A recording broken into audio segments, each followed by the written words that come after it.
Subscribe करें हमारे channel exam शिक्षा को और ऐसी लेटेस्ट अपडेट के लिए बेल आइकन को प्रेस करना ना भूलें।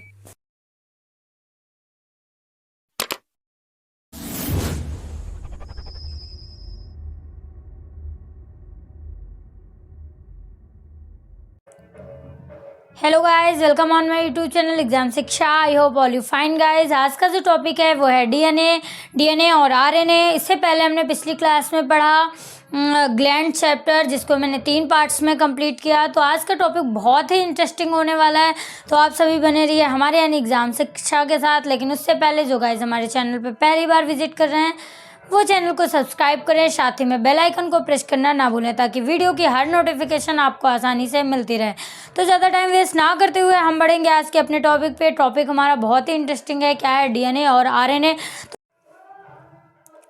हम बात करते हैं न्यूक्लिक एसिड की। न्यूक्लिक एसिड जो हमारा होता है उसकी जो उपस्थिति होती है वो हमारे कोशिका के केंद्रक में उपस्थित होता है, इसीलिए इसको केंद्रक द्रव्य या केंद्रक में उपस्थित रहता है, इसे न्यूक्लिक एसिड बोला जाता है। ये 2 प्रकार का होता है, डीएनए और आरएनए। डीएनए को हम सबसे पहले कवर करेंगे, उस लास्ट में हम आरएनए को भी देखेंगे। तो डीएनए की जो खोज है, सबसे पहले डीएनए का अवलोकन किस वैज्ञानिक ने किया? तो सबसे पहले डीएनए का अवलोकन कार्लसबर्ग नामक वैज्ञानिक ने किया, लेकिन उन्होंने इस पर विस्तृत अध्ययन नहीं किया, उन्होंने इसकी संरचना को नहीं बताया, उन्होंने सिर्फ डीएनए की क्या की खोज की।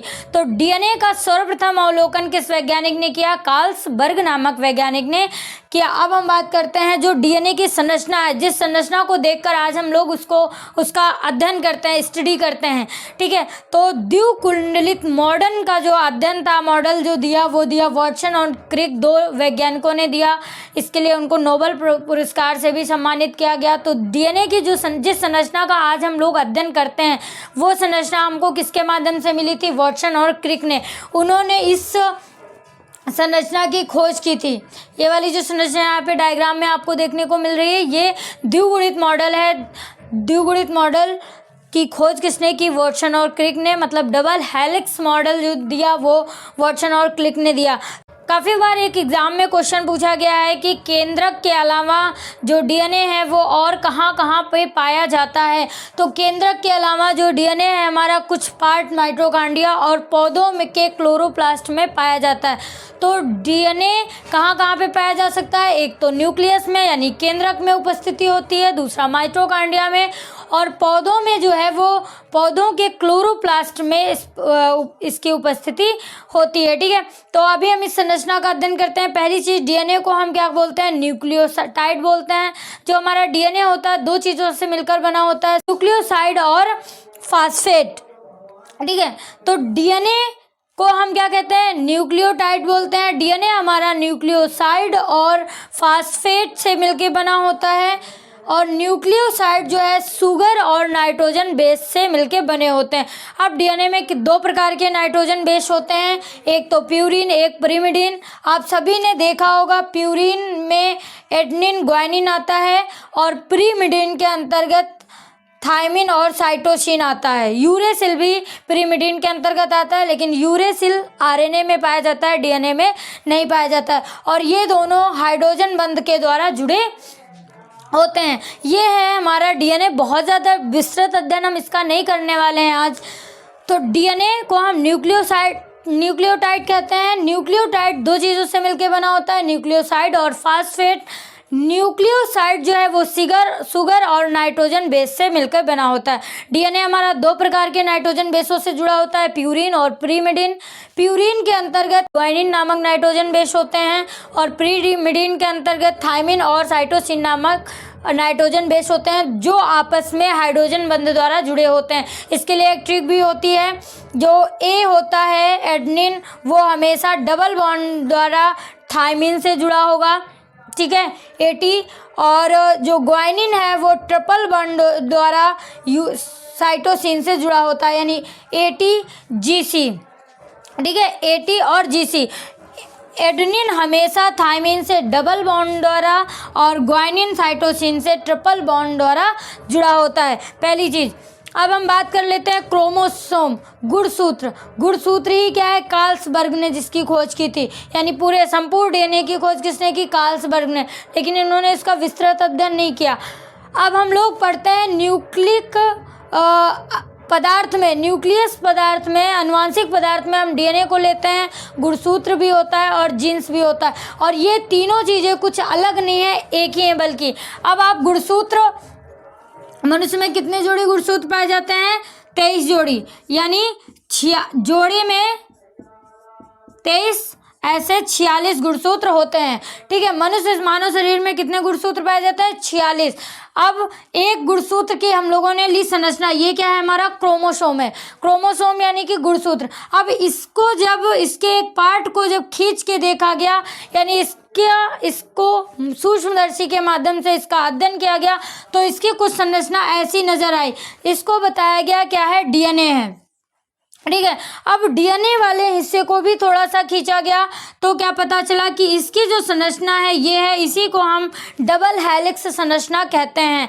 और इसके एक पार्ट को, यहाँ से यहाँ तक के पार्ट को क्या कहते हैं? जीन। यानी जीन के समूह को हम डीएनए कहते हैं, और डीएनए के समूह को हम क्या कहते हैं? गुणसूत्र कहते हैं। ये तीनों ही क्या है? आनुवांशिक पदार्थ हैं। तो आई होप ये आपको समझ में आया होगा। अब हम बात करने वाले हैं आरएनए के। तो सबसे पहली चीज़, आरएनए कोई आनुवांशिक पदार्थ नहीं है, डीएनए आनुवांशिक पदार्थ है। आनुवांशिक पदार्थ का मतलब होता है कि ऐसा पदार्थ जो पीढ़ी दर पीढ़ी लक्षणों को प्रवाहित करता है, उसे हम आनुवांशिक पदार्थ कहते हैं, या ऐसे लक्षणों को हम आनुवांशिक लक्षण कहते हैं। तो ये क्रिया जो है डीएनए के साथ होती है। आरएनए क्या है? आनुवांशिक पदार्थ नहीं है, लेकिन ये डीएनए से ही बनता है, डीएनए का ही एक रूप है, एकल संरचना है डीएनए की। तो अब हम बात कर लेते हैं आरएनए की। आरएनए किससे मिलकर बना होता है? शुगर से होता है। किस प्रकार का शुगर? यानी राइबोसोम। आरएनए किससे बने होते हैं? राइबोसोम से बने होते हैं। राइबोसोमल आरएनए भी होता है इसी के अंतर्गत। इसमें कौन से बेस होते हैं? हमने पहले बताया था कि कि जो एडेनिन होता है वो हमेशा ग्वानिन से जुड़ा होता है। एडेनिन, ग्वानिन, साइटोसिन जो है थायमिन से जुड़ा होता है। तो इसमें थायमिन की जगह पे क्या होता है? यूरेसिल पाया जाता है। डीएनए में थायमिन होता है, थायमिन जो जुड़ता है किससे है? साइटोसिन से। लेकिन आरएनए में थायमिन नहीं होता है, उसकी जगह पे यूरेसिन होता है। इसकी जो संरचना होती है वो एकल संरचना होती है। ये कोई भी संरचना बना दीजिए, ये क्या है? ये आरएनए है। ठीक है, आरएनए क्या है? एक एकल संरचना है। इसका जो कार्य होता है, इसका मुख्य कार्य क्या होता है? प्रोटीन का संश्लेषण करना। ठीक है, आई होप समझ में आ रहा हो। तो डीएनए एक आनुवांशिक पदार्थ है, आरएनए आनुवांशिक पदार्थ नहीं है। आरएनए जो है वो राइबोसोम से मिलके बना होता है। इसका मुख्य कार्य क्या होता है? प्रोटीन की संरचना करना, इस प्रोटीन का संश्लेषण करना। इसकी जो संरचना होती है वो एकल हेक्सल होती है, डबल हेक्सल नहीं होती है। ठीक है, इसका कार्य प्रोटीन संश्लेषण का काम होता है। देखो, अब प्रोटीन संश्लेषण का कार्य, तो यानी कि प्रोटीन हमारा बनेगा कैसे, वो हम आपको बताते हैं। मानव शरीर में 10 प्रकार के अमीनो अम्ल पाए जाते हैं जो शरीर में पहले से उपस्थित होते हैं, लेकिन बाकी 10 अमीनो अम्ल जो हैं वो हमें भोजन से प्राप्त होते हैं। टोटल मिला के 20 हो जाते हैं। 20 अमीनो अम्ल जब शरीर में होता है तो उसका संश्लेषण करके एक प्रोटीन का निर्माण करता है कौन? आरएनए। तो बनता क्या है? 1 प्रोटीन। ठीक है, अब हम बात कर लेते हैं आरएनए की। तो जो आरएनए है हमारा, वो 3 प्रकार के आरएनए हम पढ़ते हैं।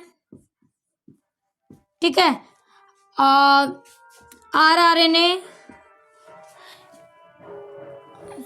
सॉरी इनको स्मॉल लेटर में दर्शाते हैं, आरआरएनए, एमआरएनए,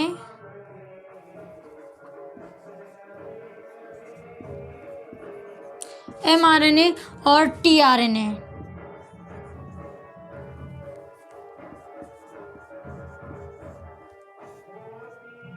ठीक है, ये 3 प्रकार के आरएनए हम लोग पढ़ते हैं, जिसमें से जो आरआरएनए होता है वो निर्माण का कार्य करता है। ठीक है, एमआरएनए मैसेंजर यानी परिवहन का कार्य करता है। टीआरएनए जो है वो ट्रांसफर का कार्य करता है। तो पहचाना किसका काम है? एमआरएनए का। परिवहन का काम किसका है? ट्रांसफर यानी टीआरएनए का।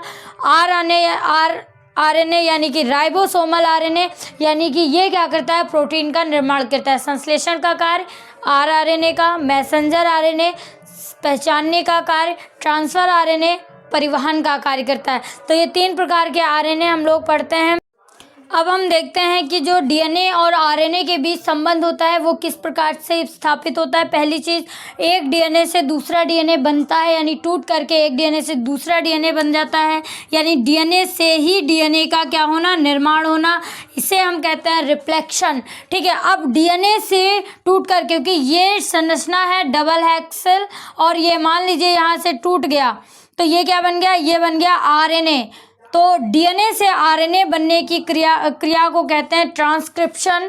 ठीक है, और आरएनए से, मान लीजिए यही आरएनए है, ये ऐसे ऐसे आ करके ऐसे आ गया तो ये फिर से क्या बन गया, डबल हेलिक्स संरचना बन गई। यानी आरएनए से पुनः डीएनए भी बन सकता है, लेकिन उसे हम क्या कहते हैं, रिवर्स ट्रांसक्रिप्शन कहते हैं। लेकिन आरएनए बनने के बाद जो आरएनए अपना काम क्या करता है, प्रोटीन का संश्लेषण, यानी आरएनए क्या बनाता है, प्रोटीन बनाता है। आरएनए से प्रोटीन बनने की जो क्रिया होती है उसे हम कहते हैं ट्रांसलेशन। ठीक है, तो डीएनए, आरएनए और प्रोटीन आपस में किस प्रकार संबंधित है, इससे आप आसानी से समझ सकते हैं। डीएनए से डीएनए बनता है तो उसे हम क्या कहते हैं, रिफ्लेक्शन कहते हैं।